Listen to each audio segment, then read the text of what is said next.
I have the great pleasure of introducing our next speaker, who is the co-chair of the PFF Summit this year, is a local Nashville resident at the University of, at Vanderbilt University, director of the ILD program, Dr. Lisa Lancaster, who's going to talk to us about obstructive sleep apnea and idiopathic pulmonary fibrosis. Lisa. Thank you. Thank you. Welcome to Nashville. Happy to have you here. I was really, guys, hoping for a Shania Twain walk-up song, but I didn't quite get it. We've had some beautiful weather after kind of a cloudy start to it, so welcome. We're happy you're here. I want you to stretch your minds a little bit, because sometimes sleep is considered fluff. And I want you to think more about sleep as breathing. And think about abnormal breathing at nighttime instead of the term sleep apnea.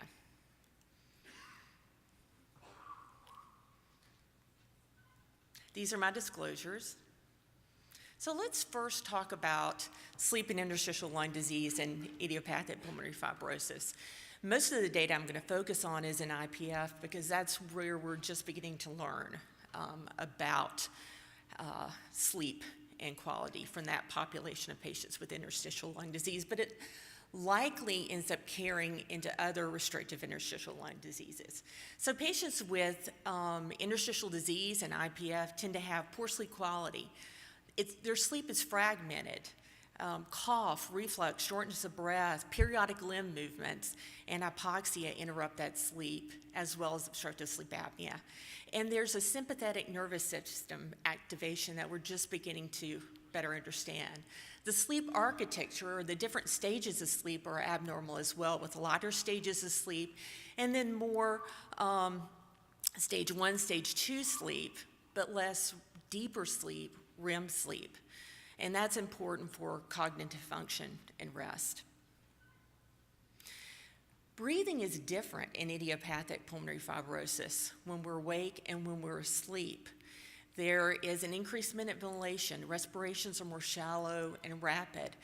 And unlike people with normal lungs, that increased minute ventilation, the frequency at which we breathe and the volume of air that we breathe, carries over into sleep at nighttime with an increased respiratory count too as well. And in normals, that slows down. And part of that is related to the lung volumes. Part of that's also related to the increased sympathetic activation. So sleep apnea is just obstruction of the upper airway from a floppy upper airway. And unfortunately, as we get older, everything gets a little bit floppier. And as you age, people have sleep apnea more commonly. And we think in the general population that it's probably around 20 to 25% when patients are in their 70s or 80s, and it may be even higher than that. But those numbers are greater in idiopathic pulmonary fibrosis. The symptoms are maybe a little bit different. As clinicians, we're used to asking questions about, are you excessively sleepy during the day? Do you snore at night? Do you gasp at night? And patients with sleep apnea actually may not snore. Their partners may never hear them, and that doesn't mean that they don't have sleep apnea.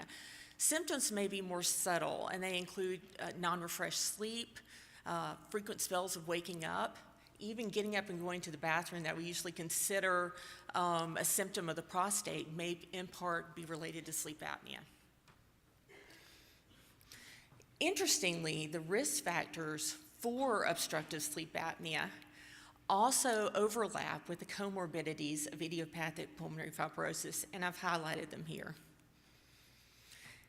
So Ganesh outlined how reflux is linked very well, and yes, I do the same thing too. You can predict from the asymmetry many times what side people sleep on, or sometimes correlate that with, we capture information on the sleep study of the sides that people sleep on their back, right, left, or supine during sleep.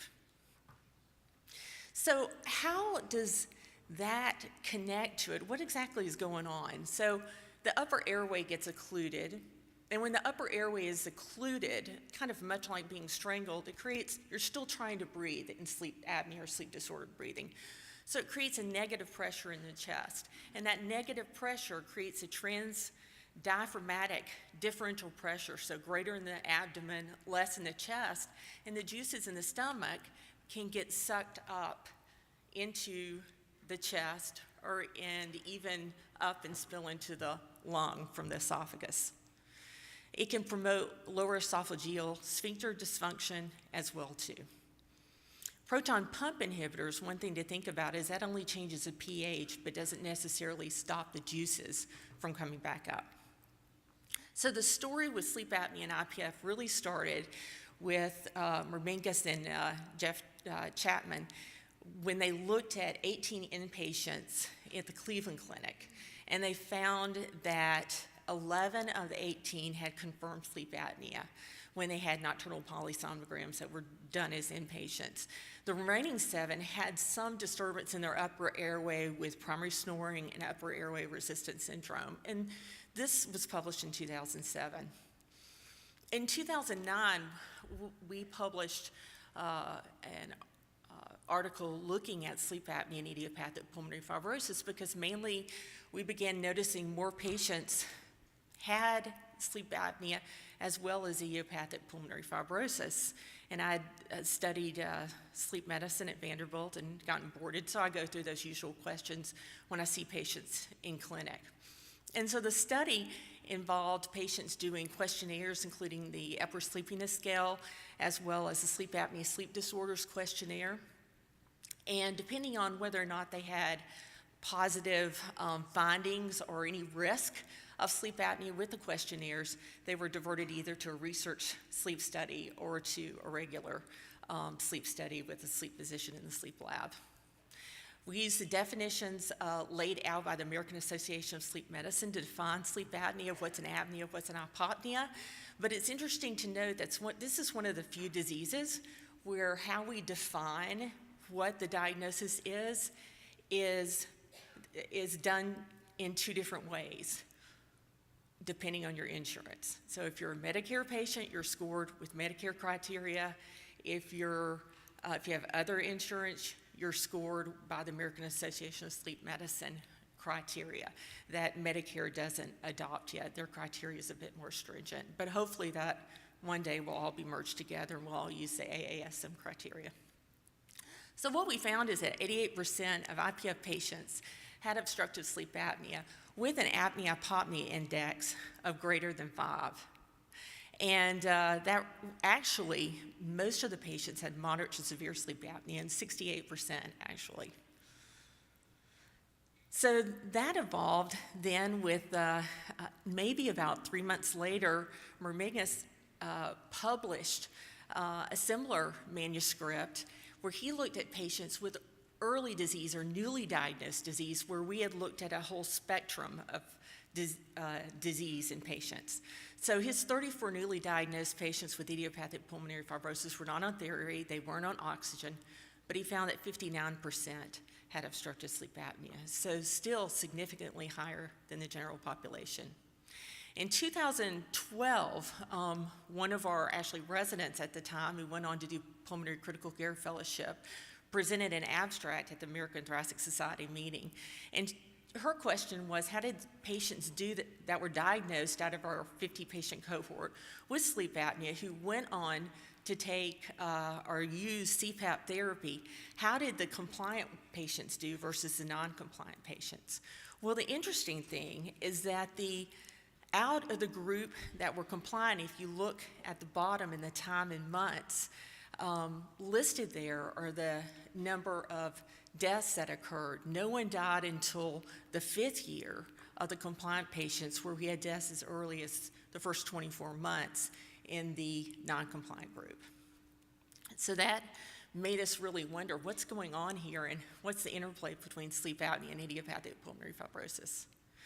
So in about 3 years later or so, Mermingus then came along and published 92 patients and did a similar analysis because of the same curiosity. And he defined his compliant and non-compliant patients similarly, which gave us kind of a better understanding of this, that after 24 months, he had 3 patients in the poorly compliant group that died, while patients who were in the compliant group, none had passed away during that time. So what are the prevalent hypotheses for why sleep apnea is increased in idiopathic pulmonary fibrosis? And there are a few floating around, so I'm going to try to highlight those. And there are 2 key components to it. It's increased upper airway collapsibility, so floppy upper airway, coupled with enhanced ventilatory control system instability. So in general, because of the hypopneas or the apneas, there's usually a rise with a small rise but detectable level of CO2. And the carotid and medullary chemoreceptors have heightened sensitivity to that. The intermittent hypoxia tends to enhance that. And then we have this pattern of hyperpnea, overventilation, and then hypopnea, shallow breathing spells or pauses in breathing when the airway is occluded, and then hyperpnea is again with deep breathing, and then the cycle goes on and repeated during the night. Worse in some sleep stages like REM sleep than others. So reduced lung volumes have been correlated with upper airway collapsibility, and lung volumes can be reduced just from interstitial lung disease or from extrathoracic or extra thoracic parenchymal problems such as obesity. And it tends to be exacerbated in the supine position when you lay down because especially with obesity, more pressure on the diaphragm reduces the FRC and ultimately leads to even lower lung volumes. So this is an interesting study by Heinzer. He looked at 12 subjects with sleep apnea and studied them in essentially an iron lung with their neck and out, their chest in, and modulated their lung volumes using negative pressure. So they had 1 lung volume setting that was their own natural breathing lung volume with sleep. Their second lung volume was with their CPAP setting that they normally use. Their third lung volume was with their CPAP setting plus an additional 500 milliliters. And what they saw is fascinating, that as the lung volume increased from baseline to the highest at lung volume 2, there was a decline in obstructive apnea events, both central and mixed, and hypopneas as well. And that panned out to a reduction in apnea-hypopnea index, the 3% desaturation index, which is a number that we use in sleep to help us define hypopneas, and also an arousal index. So sleep disordered breathing seemed to improve when lung volumes were increased, and that's exactly what CPAP or BiPAP do for us. There's also data to show that inspiratory resistive breathing, in other words, breathing with an occluded airway or closed glottis, can be pro-inflammatory with increased cytokine markers and with translocation of neutrophils into the lung with edema. So in 2012, Kevin Leslie summarized very nicely hypotheses trying to understand this and connect. And he felt that in genetically predisposed individuals that the recurrent tractional injury of the overstretching, the hyperpnea, and the understretching, the hypopneas, led to injury predominantly in the periphery of your lung where overstretch and understretch were more likely to occur, causing epithelial mesenchymal interface damage. And actually, Dr. Lederer here did a very elegant editorial on that article as well, too, and very succinctly outlined some of the hypotheses that we believe are contributing to this. Another interesting thing is that papers are beginning to come out that are showing us that sleep desaturation is actually worse or lower than maximal exercise desaturation, which is a little shocking. So why are IPF patients felt to be more vulnerable to nocturnal hypoxia? Well, many patients with IPF live on an oxygen dissociation curve that's on the steep part, so it doesn't take much to slide off that or decrease. In the supine position, there's worsening VQ mismatch and the additional sleep-related hypoventilation that occurs. And that hypoxia is an independent predictor of poor prognosis. Now, this is an interesting study that unfortunately the reference didn't show, but I can give that to anybody, that divided patients with sleep apnea or sleep disordered breathing into 4 groups of those patients that were tested. A group that had no sleep disordered breathing, a group that had sleep apnea without hypoxia at night, a group that had sleep apnea with hypoxia, and then patients that just had hypoxia but no upper airway floppiness or closure. So what they found was that group C, the sleep apnea group with a hypoxia, had the worst prognosis in relation to mortality and clinical deterioration than the other categories or groups. The heart failure group and cardiology has done a lot more work in this area than we have, trying to understand what are the links between sleep disordered breathing, inflammation, and exacerbating cellular dysfunction. So what are the prevalent hypotheses of how sleep apnea may end up being connected and promote fibrosis? So we talked about the repeated tractional injury in the setting of perhaps abnormal surfactant function, with the lower lobes being more vulnerable, repeated collapse from the hypopneas in these areas, with hypoxia, reoxygenation occurring and oxidative stress related to that, as well as inflammation, and then negative intrathoracic pressure resulting in reflux aspiration. That may be kind of a kerosene on the fire. So another interesting article, and David, I think this one's yours too as well, looked at sleep apnea and subclinical interstitial lung disease, and really asked the question, is sleep apnea associated with subclinical interstitial disease, so before you have symptoms, and biomarkers of epithelial injury as well. There were 1,690 patients. They had a home sleep test. Thoracic CTs were assessed for interstitial abnormalities, and MMP7 and surfactant protein A were assessed as well. And so an AHI, so an apnea-hypopnea index of greater than 5, which is greater than 15, which is abnormal, is associated more of the moderate range. So anything above 15 is moderate or moderate to severe. Was associated with a 2.3-fold increase odds of interstitial abnormalities, which is really fascinating before people actually come to clinical presentation. And greater the apnea-hypopnea index was associated with a higher serum surfactant protein A and MMP7. So we need more data in that story and try to understand the link, but that's a great start. We also know that telomeres are shortened in patients who have obstructive sleep apnea. So what's that story about, and how does that link in further to the IPF story? We know that CPAP therapy actually treats many things.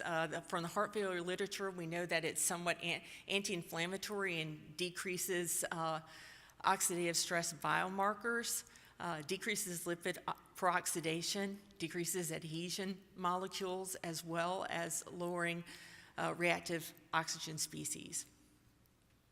We also know from actually the gastroenterologists that treating CPAP reduces reflux as well, likely from the transdiaphragmatic pressure correction that occurs with CPAP therapy.